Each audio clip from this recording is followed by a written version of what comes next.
अरे अरे घर में आग लग गई, कोई फायर ब्रिगेड वाले को बुलाओ जल्दी। खिड़की में देख, खिड़की में जाएगा तू दिखा।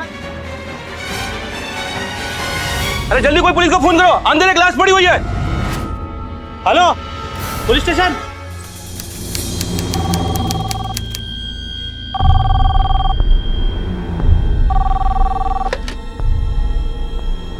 हेलो, इंस्पेक्टर अमोद मिश्रा बोल रहा हूँ।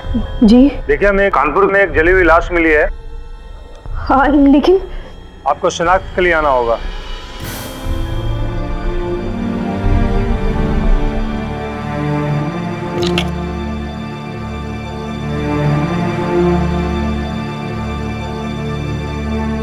बेटा सुनिए, मीरा दीदी। कहा हुआ मीरा को? पुलिस का फोन था, लाश मिली है।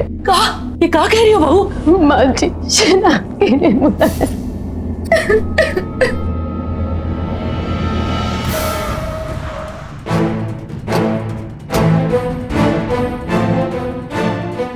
आप लोग आए शिनाख्त के लिए? हाँ जी, हम मीरा की माँ है।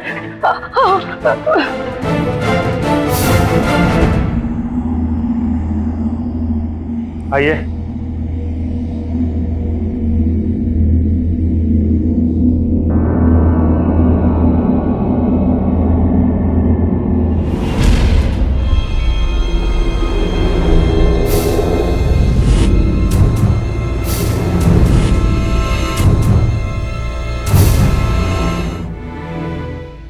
चौबीस साल की मीरा कानपुर से लगभग 60 किलोमीटर दूर बिंदकी गांव में रहती थी। उसका मायका और ससुराल दोनों ही बिंदकी में था, लेकिन अचानक उसकी मौत हो गई और उसकी लाश कानपुर के एक घर में मिली। मेडिकल जांच और हालातों को देखकर यह साफ था कि यह कोई हादसा नहीं था, बल्कि उसकी हत्या की गई थी। लेकिन यहाँ सवाल ये था कि मीरा अपने मायके और ससुराल से इतनी दूर यहाँ क्या कर रही थी, या क्या किसी ने उसे यहाँ पहुंचाया था? एक मौत कई सवाल छोड़ जाती है, और मीरा की मौत के बाद भी कई सवाल उठे थे। आखिर क्या राज था मीरा की मौत का, और किसने उसे इस अंजाम तक पहुंचाया था? आइए जानते हैं इन सारे सवालों के जवाब। हेलो, बधाई हो समधन जी, आप नानी बनने वाली हैं। कहा? हम नानी बनने वाले हैं? अरे प्रकाश, ए दुल्हन, यहाँ, अरे हम नानी बनने वाले हैं। अरे भाई, हम तो नानी बनने वाले हैं। हाँ, नानी बनने वाली हो आप, नानी और हम दादी। का आपको हमारी बात पे विश्वास नहीं हो रहा है का? तो लीजिए, आप अपनी बिटिया से ही बात कीजिए। अरे बिटिया, आओ तो अम्मा से बात करो। जाओ जाओ, बात करो बात करो। लो बिटिया। हाँ अम्मा, कैसी हो? हम अच्छे हैं बिटिया, तुम कैसी हो? और तुम्हारी आवाज सुनने के बाद तो हमारी तबीयत एकदम में ठीक हो गई है। देखो, हम नानी बनने वाले हैं भाई। अच्छा सुनो, एक बात अब ध्यान से सुनो, जरा तुम अपने ऊपर भी ध्यान दो, समझी? और समय समय पे डॉक्टर से जांच पड़ताल कराती रहना, ठीक है? और सुनो, और खाना पीना ठीक से जान लो। हाँ खुश रहो बिटिया।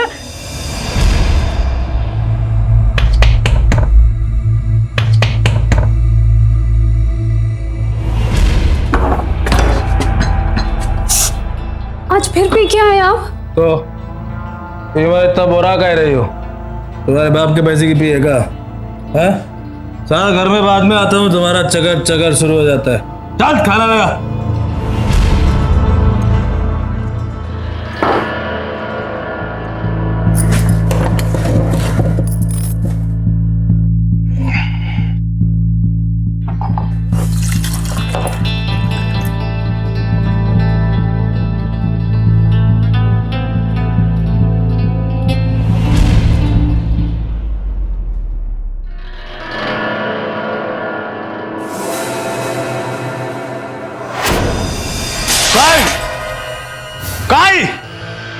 जबान चलाते हुए बहुत ही तेज चलती है तुम्हारी जबान। खाना बनाते हुए भूसा भर जाता है तुम्हारे दिमाग में।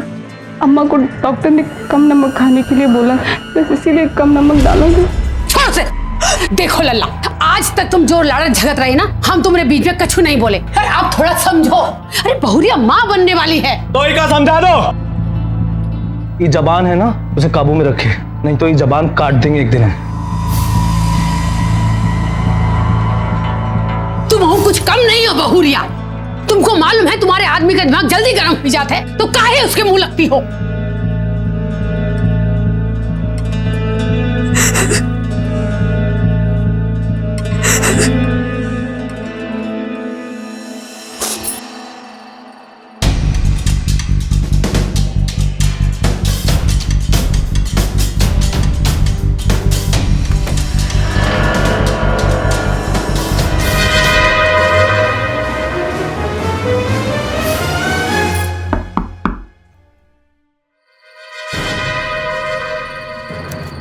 मीरा,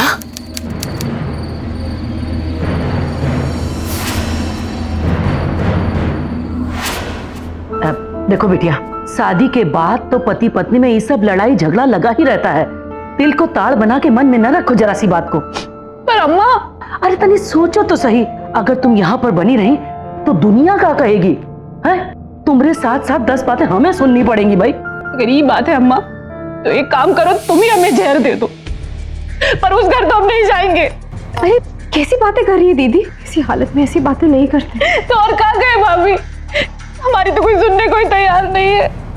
देखो मीरा, तुम परेशान ना हो, अभी अंदर जाओ और आराम करो। हम देखते हैं कि क्या करना है उन लोगों का, ठीक है?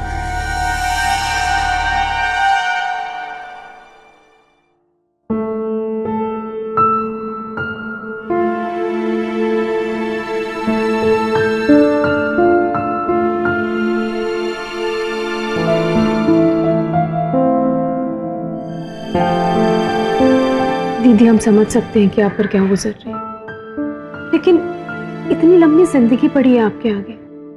हमारा मतलब है कोई तो रास्ता होगा कि ये सब कुछ ठीक हो सके। आपको क्या लगता है भाभी, हमने नहीं सोचा होगा इस बारे में? कितनी कोशिश की, पर 1 साल से वही रवैया, हम और नहीं सह सकते हम। दीदी, हम ये नहीं कह रहे कि आप वहां वापस चले जाएं। भाभी, कभी कभी तो लगता है कि हमारे होने वाले बच्चे के सामने भी हमें मारेंगे पीटेंगे। हमें नहीं जाना है वापस। अच्छा सुनो, पहले हम लोग जो नमस्ते बहन जी। आप लोग?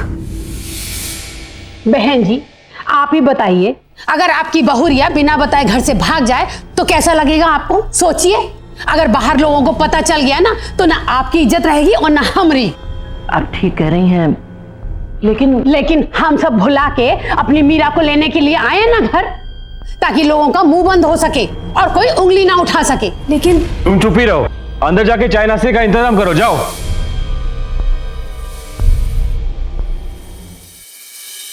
देखो बिटिया, एक औरत को अपनी जिंदगी में बहुत कुछ सहन करना पड़ता है। अरे ये तो किस्मत है तुम्हारी जो ऐसा ससुराल वाले मिले हैं। मत नहीं, बदकिस्मती है हमारी। अरे अब गुस्सा थूको, वो लोग सब कुछ भूल भाल के तुम्हें घर ले जाने के लिए आए हैं, और एक तुम हो। देखो, जाओ उनके साथ, यही में तुम्हारी और हम सब की भलाई है। अम्मा, हम उनके साथ नहीं जाएंगे, आप जाके कह दो उनसे। अरे बात तो सुनो। हम माँ जी,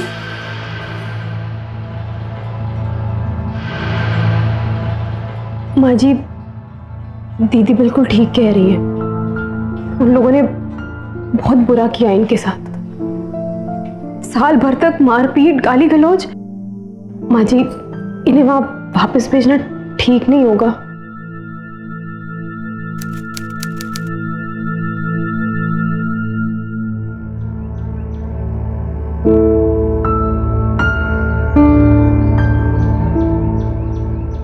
अरे दीदी, आप यहाँ बैठी हैं और हम आपको पूरे घर में ढूंढा है।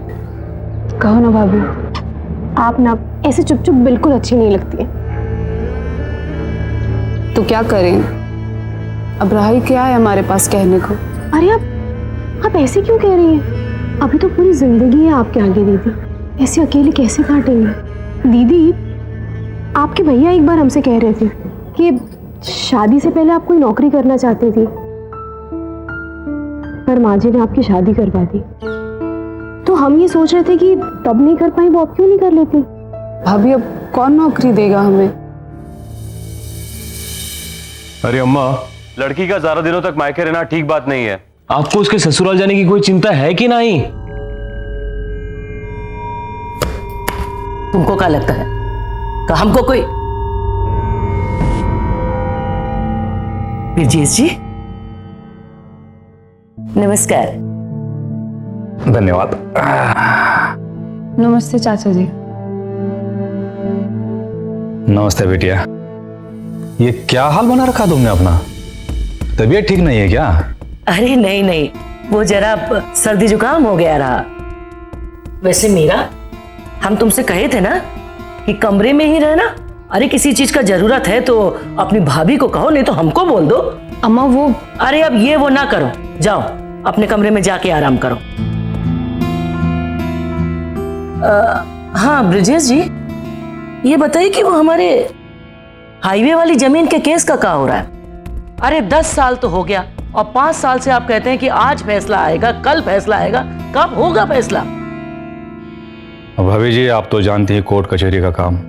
इस बार उम्मीद है कि अगली सुनवाई में फैसला हमारे पक्ष में आ जाए।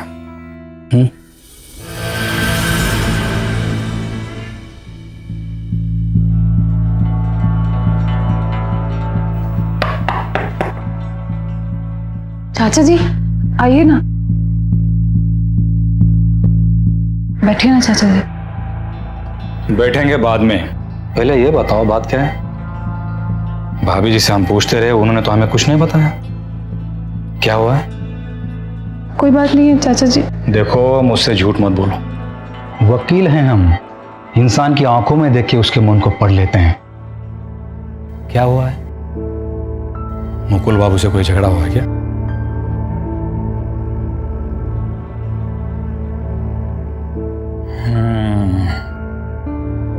देखो बेटिया, हम तुम्हारे पिताजी के अच्छे दोस्त होने के नाते मैं तुम्हें बेटी की तरह मानता हूं। क्या हुआ है? चाचा जी, मुकुल मुझ पे हाथ उठाते हैं।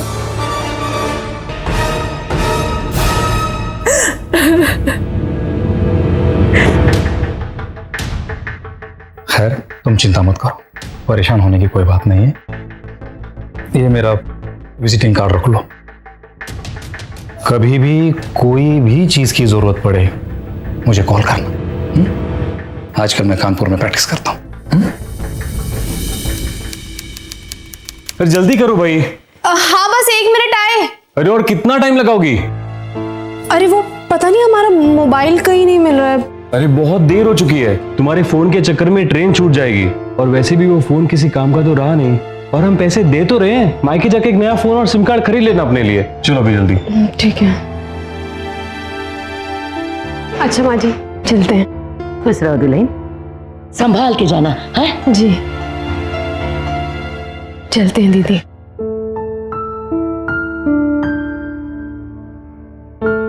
अपना ख्याल रखिएगा। चलो अब चले। चलिए।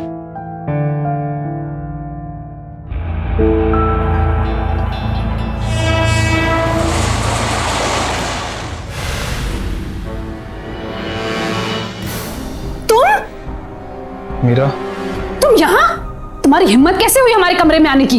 देखो मीरा, मेरी बात सुनो। हम लेके आए हैं इन्हें यहाँ। जवाई जी तुमसे कुछ बात करना चाहते हैं। अम्मा, हम इनसे कोई बात नहीं करना चाहते। इनसे कह दो चले जाएं यहाँ से।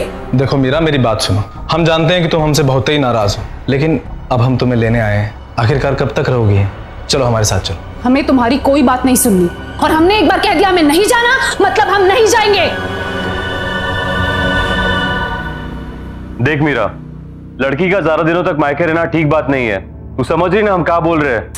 मान जाओ और अपने घर चली जाओ खुशी से। देखिए भैया, हमें भी यहाँ पे इस तरह रहने में कोई खुशी नहीं मिल रही है, लेकिन अगर आप चाहते ना कि हम यहाँ नहीं रहे तो हम कहीं और चले जाएं, लेकिन अपनी ससुराल कभी नहीं जाएंगे। हाँ तो ठीक है ना, ना जाओ ना जाओ, बैठी रहो यहीं हमारी छाती पे, मुंह डालो बैठ के। क्या होगा है? क्या होगा? ज्यादा से ज्यादा लोग हमारे ऊपर थूकेंगे, हमें 10 बातें सुनाएंगे, बेइज्जती करेंगे, पर तुम तो खुश रहोगी ना। ये सब क्या कह रहे हो अम्मा? अरे ठीक कह रहे हैं, बहुत कह लिया, बहुत सुन लिया। अपने जीते जी अब हम इतनी बेइज्जती तो बर्दाश्त नहीं कर सकते। इससे तो अच्छा है कि हम खुद अपनी जान दे दें। अरे तब तो तुम्हारे कलेजे को ठंडक पड़ेगी। तो ले आज हम अपनी जान दे के मानेंगे। जाओ कोई, अरे नहीं अब कोई नहीं रोक सकता हमको। जाओ अपनी जान दे के मानेंगे। अरे कोई ना रोको हमको। अम्मा, ऐसा मत करो अम्मा, हमें माफ माफ कर दो अम्मा, तुम जो बोलोगी हम करेंगे, जैसा कहोगी करेंगे। तुम नहीं चाहती ना हम इस घर में रहें, हम चले जाएंगे अम्मा, हम अभी इसी वक्त अपने पति के घर चले जाएंगे। ऐसा मत करो अम्मा। अम्मा, कई माँ बाप अपनी बेटी का कन्यादान करते ही अपने कर्तव्य की इतिश्री समझ लेते हैं। हमारी संस्कृति में ये माना जाता है कि औरत पति के घर डोली में आती है और अर्थी पर ही निकलनी चाहिए, लेकिन कोई भी परंपरा या संस्कृति किसी की जिंदगी से कीमती नहीं होती और कानूनन एक औरत का अपने मायके में भी हक होता है और ससुराल में भी, जिससे उसे कोई बेदखल नहीं कर सकता। जो पति शराबी हो और हिंसक हो, उसके पास अपनी बेटी को दोबारा भेजना उसे मौत के मुंह में धकेलना है, और मीरा की माँ और भाई उसके साथ यही कर रहे थे। तो क्या यही बात मीरा की मौत की वजह बनी थी या फिर दुश्मन कोई और था? बहरहाल मीरा वापस अपने ससुराल में थी और उसे फिर से जिल्लत और हिंसा से गुजरना था।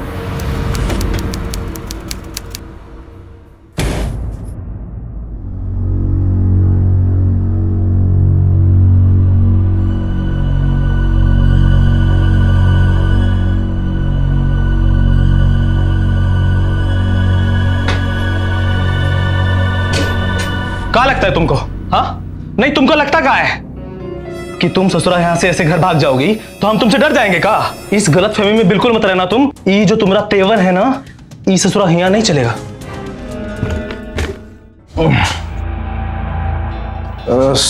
लाइट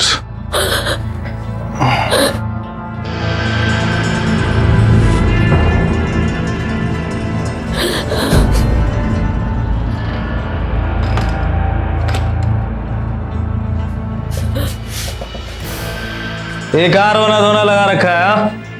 चला जा बिस्तर में। क्या सुनाई नहीं देता क्या एक बार? अरे देखो, मैं छोड़ दो, हमारी बिल्कुल तबीयत ठीक नहीं है।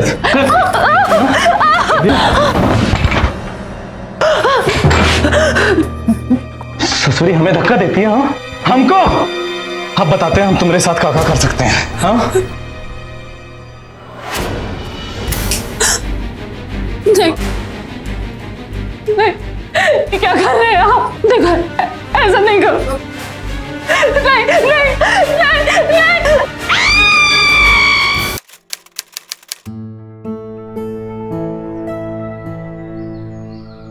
खुश रहो दुल्हन। माँ जी, वो दीदी कहीं दिखाई नहीं दे रही है। वो का है ना दुल्हन, जौन दिन तुम अपने मायके गई रही ना, उसके अगले ही दिन मीरा अपने ससुराल चली गई। हाँ, अच्छा सुनो, तुम हमारे साथ आओ जरा। वो हम कह रहे हैं कि वो जो फाइल है। लेकिन माँ जी, दीदी तो वहां जाना नहीं चाहती थी, फिर आपने। देखो दुल्हन, शादी के बाद ना बिटिया ने अपने ससुराल में ही अच्छी लगती, मायके में ज्यादा दिन अच्छी नहीं दिखाई देती। माँ जी, आपने बात की उनसे? कैसी है वो वहां? हमारे नए सिम में तो उनका नंबर ही नहीं है, हम बात ही नहीं कर पाए उनसे। भाई, हमारा भी बात नहीं हुआ उससे। तुम चाहो तो फोन पे बात कर लो। जाओ।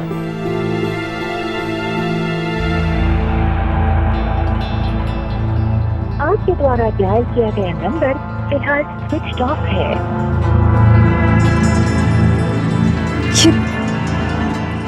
ये दीदी का फोन क्यों बंद आ रहा है? क्या दुल्हन, बात हुई मीरा से? हैं? नहीं माँ जी, उनका तो फोन ही नहीं लग रहा है। हमें तो बहुत चिंता हो रही है उनकी। तो दामाद जी को फोन कर लो। हैं? उनका तो नंबर ही नहीं है हमारे पास। अब देखो, हमारे फोन में होगा ना, उसमें बात कर लो। चलो हम ही कर लेते हैं।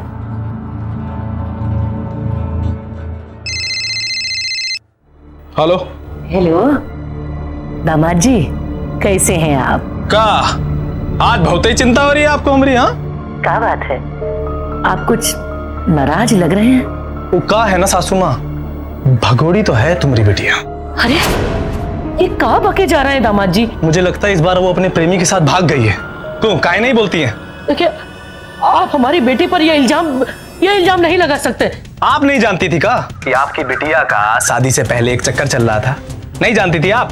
सब जानते हुए भी आपने अपनी बिटिया को हमारे घर भेज दिया ताकि इस पूरा समाज में ससुरा हमारी बदनामी हो जाए। अब आपको ना हम इस समाज के सामने ना नजरें उठाने लायक नहीं छोड़ेंगे। याद रखिएगा आप। हेलो हेलो, क्या हुआ माजिद? क्या कह रहे? वो कहाँ है मीरा दीदी? माजी, मीरा फिर से भाग गई। ऐसे नहीं हो सकता माजी, ऐसा नहीं हो सकता। वो लोग जरूर झूठ बोल रहे हैं। हमें तो लगता है कि उन्होंने जरूर दीदी के साथ कुछ गलत किया है। माजी, हमें उनके खिलाफ पुलिस में रिपोर्ट करनी चाहिए। बिल्कुल नहीं, घर की चार दीवारी की बातें दुनिया के सामने आएंगी तो जग हंसाई होगी। हम प्रकाश से बात करते हैं, वो कुछ ना कुछ जरूर करेगा, कहीं ना कहीं से ढूंढ के लाएगा मीरा को। लेकिन माजी, कह दिए ना, कोई भी ऐसा काम नहीं करना है जिससे घर की इज्जत सरेआम नीलाम हो, समझे तुम?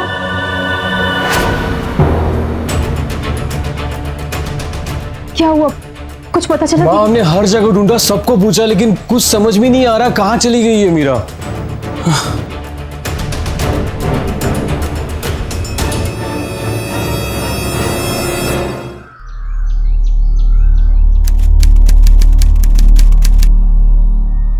साहब, क्या बात है? साहब हम गिरिजा हैं, हमें अपनी नंदोई के खिलाफ रिपोर्ट लिखानी है। क्यों? क्या किया उसने? साहब, 1 हफ्ता होने को आ गया है, हमारी ननद का कोई अता पता ही नहीं है और हमें शक है कि उनके पति नहीं उन्हें कहीं। इतने यकीन के साथ आप कैसे कह सकती है आपकी ननद की गुमशुदगी में उसके पति का ही हाथ है? साहब, उनका ही हाथ है। आप एक बार चलकर कम से कम उनसे पूछताछ तो कर लीजिए। हमें डर है कि हमारी ननद की जिंदगी खतरे में है।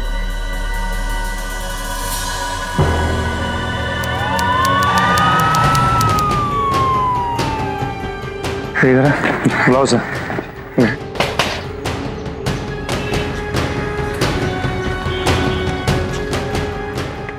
मुकुल। जी साहब। मीरा के पति हो? हाँ साहब। 2 हफ्ते से तुम्हारी पत्नी गायब है और तुम्हें कोई अरे साहब, गायब नहीं है, भाग गई है। मतलब ससुरी चरित्रहीन थी साहब, भाग गई है अपने यार के साथ।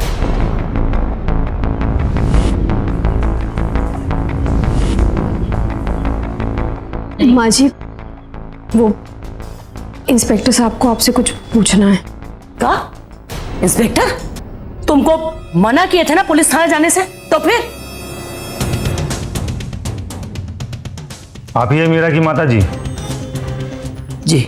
मीरा के पति ने हमें बताया कि शादी के पहले मीरा का किसी दूसरे आदमी के साथ में चक्कर था। आप बता सकती हैं कि वो लड़का कौन है? इंस्पेक्टर साहब, हमें सिर्फ उसका नाम पता है, इससे ज्यादा हम उसके बारे में कुछ नहीं जानते। क्या नाम है उसका? पवन शुक्ला। क्या लगता है आपको, आपकी बेटी उसी के साथ भागी है?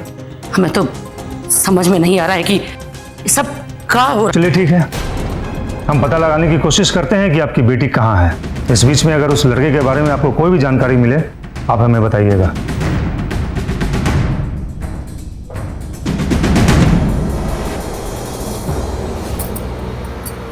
मिल गई तसल्ली है? पूरे समाज में हमारी बेइज्जती करा के। अरे उस मीरा ने नाक कटाने में कोई कमी रखी थी जो तुम पुलिस थाना करने लगी?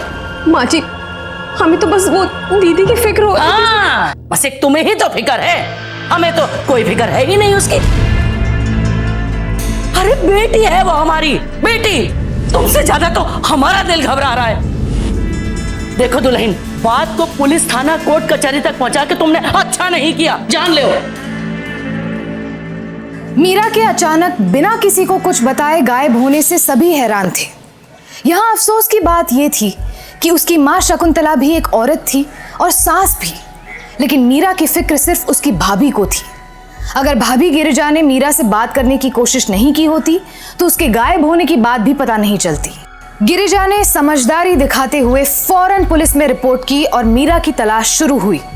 लेकिन अगर मीरा अपने मायके और ससुराल में नहीं थी तो फिर कहाँ थी? क्या वो सचमुच अपने पुराने दोस्त पवन के साथ चली गई थी या फिर उसके साथ कोई हादसा हुआ था? अरे घर में आग लग गई, कोई फायर ब्रिगेड वाले को बुलाओ जल्दी। खिड़की में जाएगा, कुछ दिखाएगा। अरे जल्दी कोई पुलिस को फोन करो, अंदर एक लाश पड़ी हुई है। Hello, police station.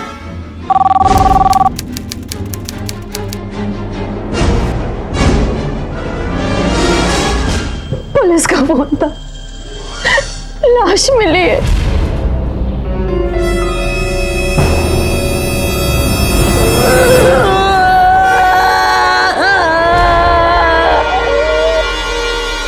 कानपुर के जिस घर से मीरा की डेड बॉडी मिली है, वहाँ के आसपास के लोगों का कहना है कि वो घर किसी विशाल नाम के लड़के का है, जो अक्सर वहाँ आया जाया करता था। ये स्केच पहचानते हैं आप इसे? जी नहीं। आप पहचानती हैं? ये तो साहब, जब हम नहीं जानते तो वो कैसे जानेगी?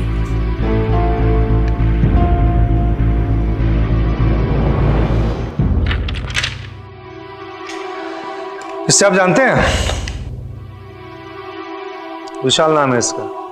नहीं साहब, इसको तो हम नहीं जानते हैं, लेकिन एक बात हम अच्छी तरह से जान गए हैं साहब, कि हमारा शक एकदम सही था।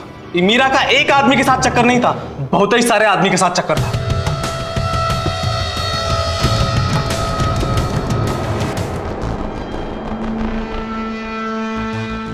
माँ जी, वो फोटो देखकर आपने ये क्यों कहा कि आप उस लड़के को नहीं पहचानती, जबकि आप अच्छी तरह से जानती है कि वो पवन की तस्वीर थी। हमरे पहचानने से का हो जाता दुल्हन, हमारी बिटिया तो वापस नहीं मिलती ना। और अगर हम पवन का नाम सबके सामने ले दिए होते तो मीरा के ससुराल वालों को हम पर उंगली उठाने का पूरा मौका मिल जाता कि वो सच थे और कोर्ट हमारी बिटिया में था। अम्मा, आप शांत हो जाओ। आपने जो भी किया एकदम सही किया। अगर ऐसी बात थी तो आपके सास ने मुझसे झूठ क्यों बोला? क्योंकि वो घबरा गई थी। उन्हें लगा कि अगर वो सच कहेंगी तो लोग उनके और उनकी बेटी के बारे में उल्टी सीधी बातें कहने लगेंगे। इसका मतलब स्केच वाला लड़का पवन ही था? जी। हो सकता है कि मीरा ने ससुराल में पति के अत्याचारों और मायके से ठुकराए जाने के बाद अपने पुराने दोस्त पवन का सहारा लिया हो। फिर उसकी हत्या कैसे हो सकती है? और पवन क्यों गायब था? क्या पवन ने ही उसकी जान ली थी? आखिर वो ऐसा क्यों करेगा? और अगर नहीं तो वो गायब क्यों था? गिरिजा के बयान के बाद पुलिस पवन को ढूंढने में जुट गई और आखिरकार 2 दिन बाद उसका पता भी चल गया। पुलिस ने उसे अरेस्ट कर लिया और उससे पूछताछ की। पूछताछ के दौरान कुछ ऐसा सामने आया जिसने इस केस को एक नया मोड़ दे दिया।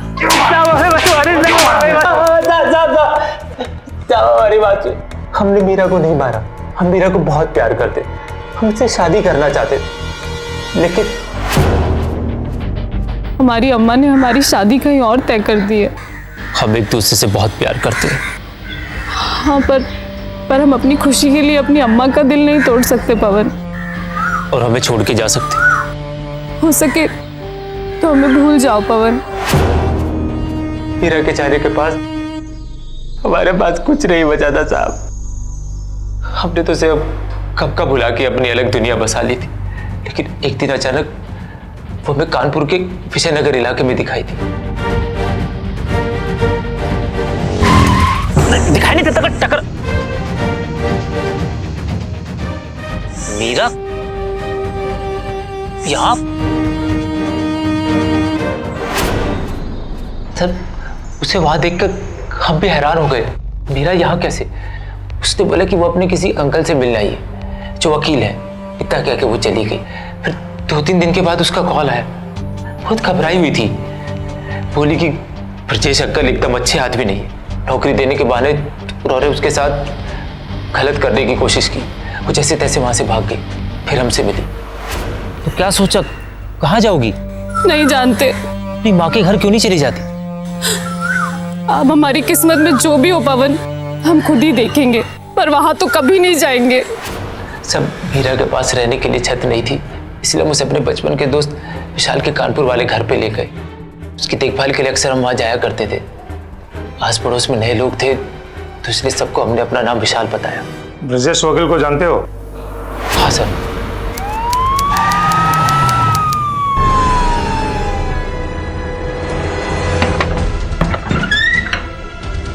ब्रजेश?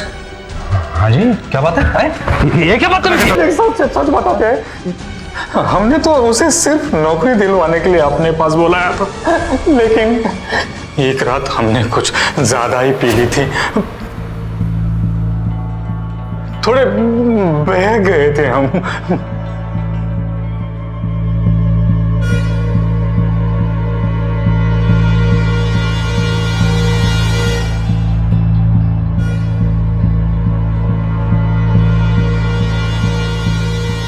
चाचा जी, आप यहाँ क्या कर रहे हैं? बोलो मत, हम कुछ नहीं करेंगे। बस हमारी मदद का इतना सा एहसान चुका दो तुम्हारे साथ, बस एक बार। अरे एक बार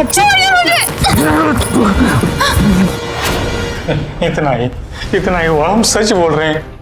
उसके बाद वो कहाँ चली गई हमें नहीं पता।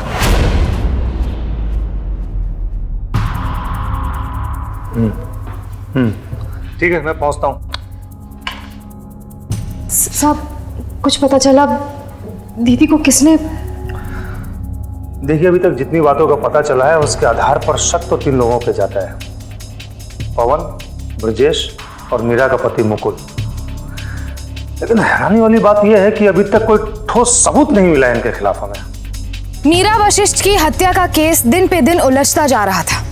पुलिस को मीरा के पति मुकुल, वकील ब्रजेश और पुराने दोस्त पवन पर सिर्फ शक था, लेकिन उन्हें अब तक ऐसा कोई भी सबूत नहीं मिला था जिससे असली कातिल का पता चल सके।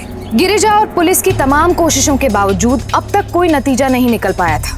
दिन गुजरते जा रहे थे और मामला अब शांत पड़ने लगा था, लेकिन भाभी गिरिजा ने अपनी ननद के कातिल की खोज नहीं छोड़ी थी।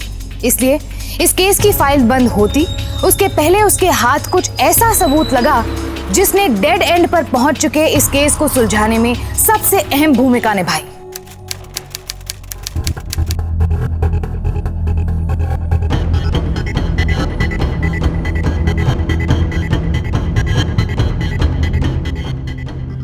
ये तो हमारी सिम लगती है।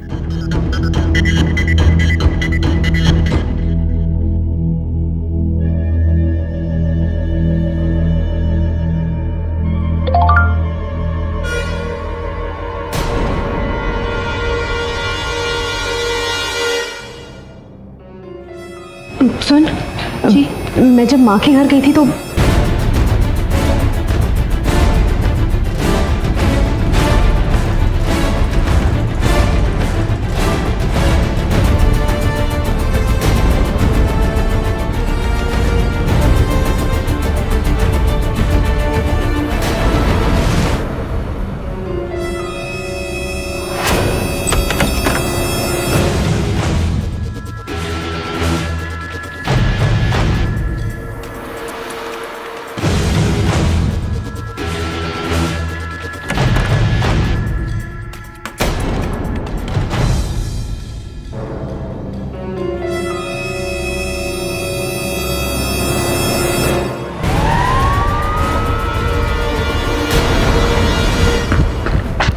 अरे मंडी पहुंचने से पहले अनाज गायब। आजा चल अरे लेके चल। अरे कहाँ लेके जा रहे हैं? अरे साहब, ये तो सही। अरे साहब, अरे क्या किए हम लोग? क्या किए हैं अभी बताते हैं। क्या किए हैं? ये SMS मीरा ने मरने से पहले गिरजा को भेजा था। भाभी, हम कानपुर में हैं। भैया और अम्मा ने हमें यहाँ देख लिया है पवन के साथ। पता नहीं क्या सोचते होंगे हमारे बारे में। आपका फोन नहीं लग रहा है, मैसेज मिलते ही फोन कीजिएगा। और बड़ी ही चालाकी से प्रकाश ने ये फोन गायब कर दिया।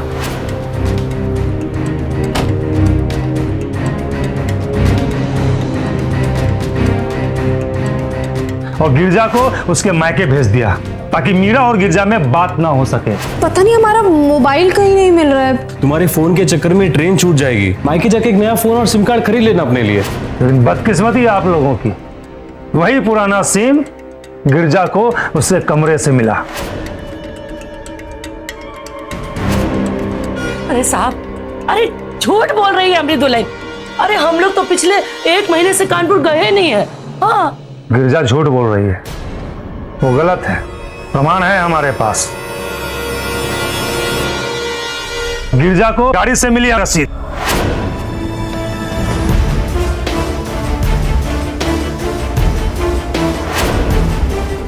और इसमें वही तारीख लिखी हुई है जिस तारीख को मीरा की हत्या की गई है।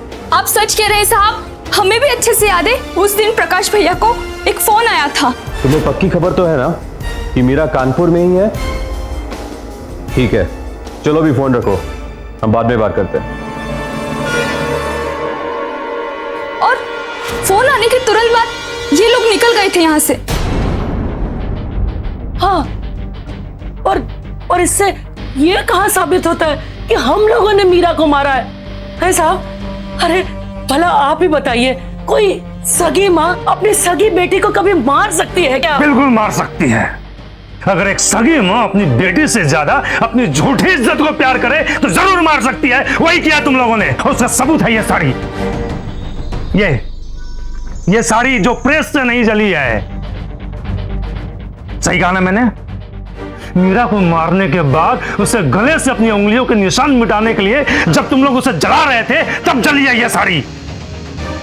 सारी सच्चाई सामने आ गई है। झूठ नहीं बोल सकती हो तुम। बोलो तुम ही ने मारा उसे। हाँ, मारे, हम ही मारे अपनी बिटिया को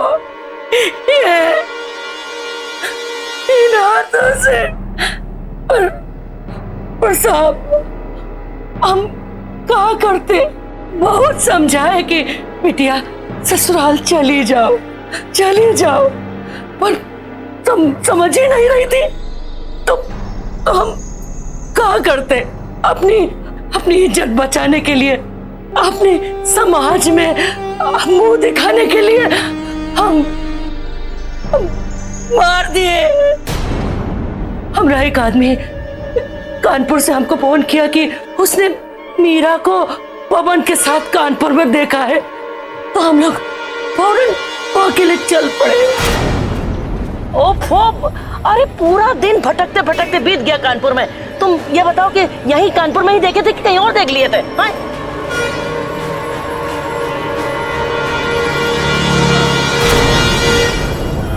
पवन जल्दी चलो। ठीक से नहीं बैठी हो? अरे अम्मा और भैया ने हमें देख लिया, जल्दी चलो। ए बचवा, अरे हम मीरा को यहीं से देखे पवन के साथ जाते। तनी गाड़ी घुमाओ, जल्दी घुमाओ। उसके बाद साहब हमने मीरा का पीछा किया और हमें उसके ठिकाने का पता चल गया।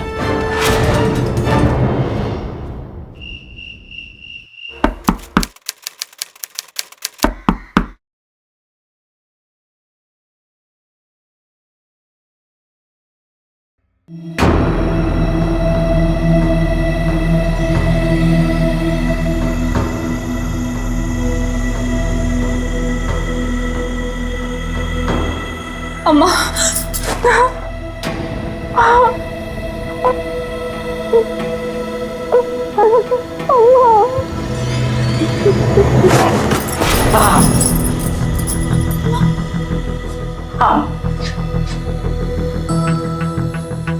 कहे थे ना, कहे थे शांति से अपनी ससुराल चली जाओ, पर नहीं, तुमको तो समझे नहीं आ रहा था।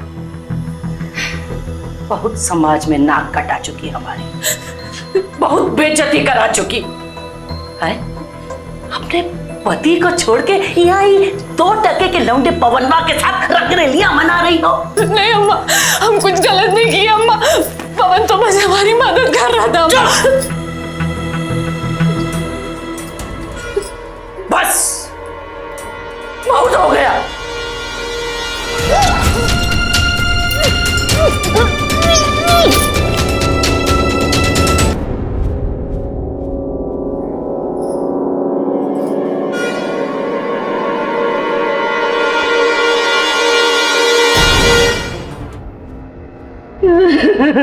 माँ जी, और आप दोनों कैसे मीरा दीदी को मार सकते? कैसे माँ जी, कैसे?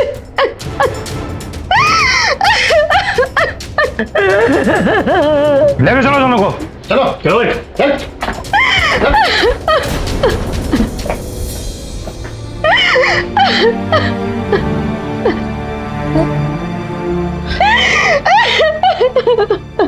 मीरा की माँ और भाई जिन पर वो सबसे ज्यादा भरोसा करती थी, उन्होंने ही अपनी झूठी इज्जत के लिए उसकी बेरहमी से हत्या कर दी। ऐसी इज्जत किस काम की जो एक माँ को अपनी बेटी और एक भाई को अपनी बहन का हत्यारा बना दे। मीरा को ना ससुराल ने सहारा दिया और ना ही मायके ने। और इन सब से अलग जब वो खुद अपने पैरों पर खड़ी होने की कोशिश कर रही थी तो उन्हें वो भी मंजूर नहीं था। कहते हैं कि एक औरत ही औरत को समझ सकती है, लेकिन ये घटना उन क्रिमिनल केसेस में से है जिनमें एक औरत ही औरत की सबसे बड़ी दुश्मन साबित हुई। लेकिन मीरा की भाभी गिरिजा भी एक औरत थी जिसने अपने परिवार के खिलाफ जाकर अपनी ननद को इंसाफ दिलाया। सबूतों के आधार पर अदालत में शकुंतला वशिष्ठ और प्रकाश वशिष्ठ को मीरा की हत्या करने के जुर्म में आईपीसी सेक्शन 302 के तहत उम्र कैद की सजा हुई। साथ ही मीरा के पति और सास को भी मीरा को मेंटली और फिजिकली टॉर्चर करने के लिए आईपीसी सेक्शन 498A के तहत 3 साल की सजा हुई। उसकी मजबूरी का फायदा उठाने वाले वकील को भी मीरा के मोलेस्टेशन के लिए आईपीसी सेक्शन 354 के तहत 2 साल की सजा सुनाई गई। यहाँ मीरा की सबसे बड़ी कमजोरी थी उसका फाइनेंशियली डिपेंडेंट होना, लेकिन हमारा मानना है कि असल कमजोरी मानसिक होती है और अगर एक औरत मानसिक तौर पर आत्मनिर्भर और मजबूत हो तो वो खुद अपना सहारा बन सकती है। मीरा ने भी कोशिश की थी, लेकिन तब तक बहुत देर हो चुकी थी। हम आपसे ये नहीं कह रहे हैं कि आप अपने परिवार वालों पर भरोसा ना करें, लेकिन सावधान रहना जरूरी है क्योंकि अपराधी किसी भी शक्ल में और किसी भी रिश्ते में हो सकता है। फिर होगी आपसे मुलाकात जुर्म से जंग की सच्ची घटना के साथ।